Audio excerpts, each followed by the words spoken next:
चलिए बाबू, आज हम लोग पॉलिनोमियल्स का लघुत्तरीय प्रश्न देख चुके थे। आज हम लोग ऑब्जेक्टिव प्रश्न देखेंगे और आप लोग ध्यान देंगे क्योंकि ऑब्जेक्टिव प्रश्न है। ऑब्जेक्टिव प्रश्न में जितना तुम शॉर्ट कर सकते हो, जितना समय का बचत कर सकते हो, ये हो सकता है। और मैथ में समय का बचत तब होगा जब आप प्रश्न पर अभ्यास पूर्ण रूप से कीजिएगा। ये नहीं कि रट लीजिएगा जिससे आपका समय का बचत हो जाएगा, ये संभव नहीं है। तो हम लोग आज पहला प्रश्न देखते हैं। द्विघात बहुपद x² - 5x + 6 के शून्यक हैं। चार ऑप्शन दिया रहता है। ऑप्शन में आपका दिया गया है 1, -1 पहला ऑप्शन है। दूसरा ऑप्शन दिया गया है 2, 1। तीसरा ऑप्शन दिया गया है 2, 3। चौथा ऑप्शन दिया गया है -2, -3। यही चार ऑप्शन आप में क्या है दिया गया है। हम लोग को निकाल करके इस ऑप्शन में क्या करना है, टिक लगाना है। ऑब्जेक्टिव का यही वसूल होता है। तब जाकर हम लोग फिर परीक्षा में जो गोला के माध्यम से हम लोग को आंसर देना पड़ता है और हम लोग उसमें क्या करेंगे, भरेंगे। इसलिए आप लोग विशेष ध्यान दीजिए। लेकर तो हम लोग के पास प्रश्न है बाबू, x² - 5x + 6 ये दिया गया है ना। आप इसमें देखिए, आप लोग गुणनखंड तोड़ने के लिए पहला अध्याय बताए होंगे 2.1 में 2.2 में तो क्या बताए होंगे, AC को गुणा कीजिए। AC को गुणा कीजिए। AC को यदि हम गुणा करेंगे तो कितना होगा, 6 होगा। 6x² होगा।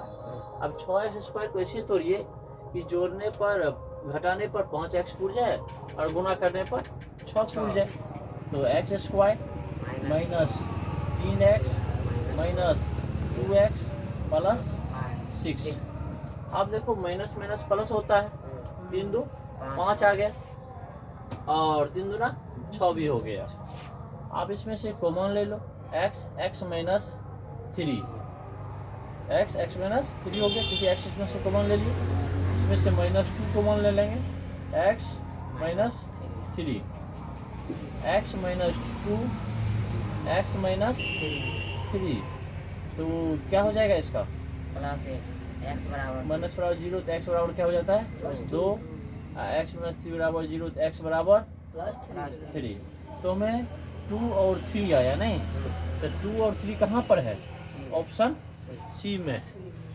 तो हम लोग तेजी में बनाएंगे और इसका ट्रिक भी होता है। ट्रिक अभी नहीं बताया जाएगा, ट्रिक बताया जाएगा। अभी पहले हम लोग लॉन्ग प्रोसेस देखते हैं। शॉर्ट प्रोसेस जब परीक्षा की समय आएगी उसमें बताया जाएगा पहले, क्योंकि शॉर्ट प्रोसेस में क्या होता है, यदि छोटा सा भी मिस हो जाएगा ना, आपका प्रश्न क्या होता है, गलत हो सकता है। और लॉन्ग प्रोसेस से यदि तैयारी है तो किसी न तरह हम बना जरूर लेंगे। वही दूसरा प्रश्न आपका कहता है बाबू, क्या यदि बहुपद x² + 2x + 1 के शून्यक हैं, अल्फा बीटा इनके शून्यक हैं, तो 1/α 1/बीटा का मान ज्ञात कीजिए।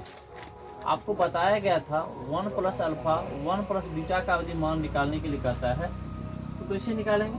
अल्फा बीटा का हम लोग क्या करते हैं, लघुत्तम लेते हैं। लॉसल ले लिए, अल्फा से काटेंगे तो बीटा हुआ, बीटा से काटेंगे तो अल्फा हुआ। और आप लोग ये भी जानते होंगे अल्फा + बीटा बराबर क्या होता है, -b/a। अल्फा × बीटा बराबर क्या होता है, c/a। ए आपका क्या हो गया, कट गया, तो क्या निकला -b/a -b/c होगा सर, -b/c। जब अब -b/c हुआ तो -b का वैल्यू कितना है, -b का वैल्यू है -2 होगा, -2 और c का वैल्यू है 1 अर्थात -2। इसका जो ऑप्शन होगा, ऑप्शन में उसके क्या कीजिएगा, टिक लगा दीजिए। जैसे ऑप्शन में आपका दिया गया है 2, ऑप्शन में दिया गया है -2 1, तो हम लोग ऑप्शन ए को क्या करेंगे, ए को टिक लगाएंगे? नहीं, दो हम लोग टिक लगाएंगे बी को, ए को नहीं लगाएंगे क्योंकि ए प्लस में है। हमें आंसर निकला है किसमें? माइनस में निकला है, तो हम लोग माइनस में टिक लगाएंगे। ठीक है, इसके आगे हम लोग बना चुके हैं। तीसरा प्रश्न क्या कहता था? यदि बहुपद x square minus 9x plus a के शून्य का गुणनफल कितना दिया गया है? 8 दिया गया है। दिया गया है ना? जब गुणनफल दिया गया है तो अल्फा इंटू बीटा बराबर क्या होता है? C/A। अल्फा इंटू बीटा का वैल्यू कितना है? 8। सी बाई वैल्यू का मान दे दिए हैं A/A1। तो इससे क्या निकल गया? ए का वैल्यू निकल गया। अब ए का वैल्यू यहाँ दे देंगे तो द्विघात समीकरण पूर्ण हो जाता है। नहीं, अब द्विघात समीकरण पूर्ण हो जाएगा तो इसको क्या कीजिए? शून्य ज्ञात कीजिए। तो शून्य में कितना निकला? 1 और 8 निकला, तो टिक लगा देंगे 1 और 8 में। आपका चौथा प्रश्न क्या कहता है? आपका दिया गया है, क्या दिया गया है? कारा निकालने के लिए 1 बट्टा बीटा और बीटा बट्टा अल्फा ये दिया गया है। बोलता है इसको वैल्यू निकालिए, मान निकालिए। तो मान हम लोग कैसे निकालते हैं जी? दोनों का क्या करेंगे? तो क्या हो जाएगा? Alpha square plus beta square हो जाएगा ना? कैसे हुआ वो हम नहीं जानते हैं, आप लोग जानते हैं ना? ठीक, आप ये भी बताइएगा alpha square plus beta square का कोई वैल्यू फॉर्मूला होता है क्या? अल्फा प्लस बीटा का होल स्क्वायर 2 अल्फा इंटू बराबर अल्फा इंटू बीटा। आप उसका मान भरिए, मान भरेंगे तो क्या हो जाएगा? अल्फा प्लस बीटा के बराबर माइनस बी बाई ए का होल स्क्वायर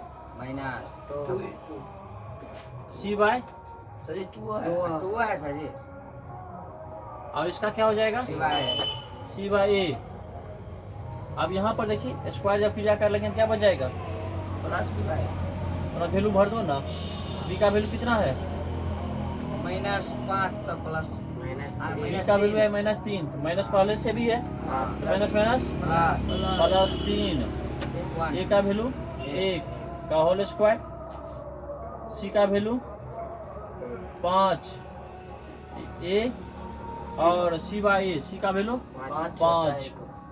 आप यहाँ पर देखिए 3 का स्क्वायर करेंगे 9, 5 9 10 बाई 5, घट का कितना हो गया? -1/5 निकला ना? देखिए -1/5 ऑप्शन में है क्या? सी ऑप्शन में है। इस ऑप्शन में है, सी ऑप्शन में है। तो सी ऑप्शन हम लोग क्या करेंगे? ठीक लगा देंगे। पर 3x³ plus 5x square minus 7x minus 27 के दो शून्यकों का गुणनफल 3 हो तो तीसरा शून्यक ज्ञात करें। आप लोग एक फार्मूला जानते होंगे, alpha into beta into gamma बराबर क्या होता है? D by A minus D by नहीं। तो अल्फा बीटा कहता है दो शून्य का गुणनफल कितना दिया गया है? 3। दो शून्य का गुणनफल 3 दिया गया है। तीसरा शून्य ज्ञात करना है। तो डी का वैल्यू कितना है? प्लस 27। ए का वैल्यू कितना है? 3 है। नहीं, ये 3 किसमें है? गुणा में है। यहाँ पहुँचा देंगे तो क्या हो जाएगा? भाग में हो जाएगा। तो 27/9 9 तिया 27। ऑप्शन नंबर किस में टिक लगाओगे? 3 में। तो आपका तीसरा शून्य क्या निकल जाएगा? 3। यहाँ क्या कर रहा है? एक शून्य दिया गया है, दूसरा शून्य नहीं एक शून्य दिया गया है। अब पूछ रहा है क्या इसका गुणनखंड कौन होगा? अब गुणनखंड शून्य हमको दिया गया है, हम शून्य के बराबर x बराबर 3 मानते हैं। ये होगा x बराबर क्या मानते हैं? 3 मानते हैं। ये प्लस में है। जब हम इसको गुणनखंड के रूप में लिखेंगे तो x - 3 बराबर 0। x - 3 बराबर क्या लिखेंगे? 0। x - 3 कहाँ ऑप्शन में है? तो x - 3 से ही का एक शून्य निकलेगा, क्योंकि आप लोग जानते हैं रेखिक बहुपद में शून्य संख्या कितनी होती है? 1। तो x - 3 क्या है? द्विघात समीकरण है कि रेखिक है? रेखिक है। इसलिए ऑप्शन हम लोग लगाएंगे बी। क्वेश्चन नंबर 7 में हम लोग उससे पहले 6 तक हम देख चुके हैं। क्या कहता है 7, त्रिघात बहुपद x³ - x² का शून्य केवल कितना होता है। आप जैसे ही आप जानते हैं द्विघात समीकरण में शून्यकों की संख्या कितनी होती है, 2, रेखिक में 1, और त्रिघात पूछ रहा है तो शून्य की संख्या 3। अब ऑप्शन लगा देंगे। ये सब माइंड में सेट कर लो क्योंकि याद करने की चीज है। Yes sir. घात एक वाले बहुपद क्या कहलाता है, घात जिसमें एक रहेगा उसको हम लोग क्या कहते हैं, रैखिक बहुपद कहते हैं। नहीं, आप कहता है त्रिघात बहुपद का व्यापक रूप, जैसे मानव रूप हम द्विघात समीकरण की जानते हैं, उसी त्रिघात की भी जानेंगे। ax³ + bx² + cx + d = 0। इस रूप में जो भी रहेगा हम उसको क्या करेंगे, त्रिघात व्यापक रूप में हम जानेंगे। चौथा क्या पूछ रहा है, शून्यकों का योग। आप जानते हैं बाबू, अल्फा प्लस बीटा बराबर क्या होता है, अल्फा प्लस बीटा बराबर क्या होता है, -b/a। तो -b के वैल्यू कितना है, -4 -/1, माइनस कट गया, क्या निकला 4। ऑप्शन जहाँ रहेगा वहाँ हम लोग क्या करेंगे, टिक लगा देंगे। आप कह रहा है क्या बहुपद 4x² - 4x + 1 के शून्यकों का गुणनफल बराबर आप लोग क्या जानते हैं, अल्फा × बीटा बराबर क्या जानते हैं, c/a। सी का वैल्यू कितना है, 1, a का वैल्यू कितना है, 4। ऑप्शन में क्या टिक लगाओगे, 1/4 हम लोग क्या करेंगे, टिक लगाएंगे। अर्थात हम लोग ऑब्जेक्टिव पर इसी तरह ध्यान देते हुए आगे बढ़ेंगे। 11 नंबर हुआ। अब हम लोग चलते हैं 11 से आगे। निम्नलिखित में कौन बहुपद नहीं है। आप लोग को जितना प्रश्न लिखा गया है ये सारे प्रश्न बार बार परीक्षा में पूछा जा चुका है। इसी टाइप से प्रश्न पूछा भी जाता है। जितना भी ऑब्जेक्टिव भी बता रहे हैं वह बोर्ड 27 में संभावना है। 5 नंबर ऑप्शन में जरूर आ जाएगा आप लोगों को। निम्नलिखित में से कौन बहुपद नहीं है। आप सबसे पहले बहुपद का कुछ नियम जान लीजिए। बहुपद का हर वक्त जो पावर जो होता है घात, वो हमेशा क्या होना चाहिए, पॉजिटिव होना चाहिए, वह निगेटिव नहीं होना चाहिए। आप जैसे ऑप्शन में आप देखो बहुपद नहीं है, इसके पावर में देखो सब पॉजिटिव है, इसकी भी पावर पॉजिटिव है, इसकी भी पावर पॉजिटिव है, इसके पावर में क्या है, निगेटिव है। क्यों निगेटिव है, क्योंकि 1/x को जब आप सिंपल फॉर्म करोगे तो इनवर्स 1 हो जाता है। 1/x का क्या करेंगे, जब सिंपल फॉर्म में लाएंगे तो x पावर क्या हो जाता है, -1 हो जाता है। आप लोग पढ़े होंगे वर्ग 8 में घातांक, उसमें जो नियम है उसी नियम के तहत ये क्या हो जाता है, इनवर्स में चला जाता है। इसलिए आपका ये बहुपद हुआ, क्योंकि इसका पॉजिटिव पॉजिटिव पॉजिटिव यही क्या है, निगेटिव है। हम लोग इसमें क्या करेंगे बाबू, टिक लगाएंगे। उसके बाद कह रहा है क्या, कौन रेखीय बहुपद व्यंजक है। आप लोग जानते हैं घात के हिसाब से रेखीय व्यंजक होते हैं, द्विघात होते हैं, त्रिघात होते हैं। सिंपल सी बात है, जब हमसे द्विघात पूछा जाएगा तो ऑप्शन इसमें टिक लगाएंगे, जब हमसे त्रिघात पूछा जाएगा तो हम लोग डी में टिक लगाएंगे, द्विघात फिर पूछा जाएगा तो इसमें टिक लगाएंगे। नहीं, परंतु इसमें टिक लगाने से पहले ये किसमें चला जाता है, माइनस में चला जाता है। नहीं, तो हमसे पूछा क्या जा रहा है, हमसे पूछा जा रहा है कौन रेखीय बहुपद व्यंजक है। तो रेखीय बहुपद व्यंजक कौन है, 2x - 5, क्योंकि इसके पावर में कितना है, केवल 1 है। इसके पावर में कितना है, केवल 1 है। इसलिए ऑप्शन नंबर हम लोग क्या करेंगे, ए टिक लगाएंगे, बाकी टिक नहीं लगाएंगे, क्योंकि कोई द्विघात बहुपद है, कोई त्रिघात है, कोई बहुपद है ही नहीं। आप कह रहा है कि निम्नलिखित में से कौन बहुपद नहीं है। निम्नलिखित बहुपद नहीं है, और जब बहुपद नहीं है तो हम क्या करेंगे इसमें। आप देखो बहुपद नहीं है, कौन नहीं है बहुपद है, ये देखिए, सी देखिए, बी देखिए और ए देखिए, ये आप लोग बताएंगे। 14 में पढ़े हुए थे हम लोग, निम्नलिखित में से कौन बहुपद नहीं है।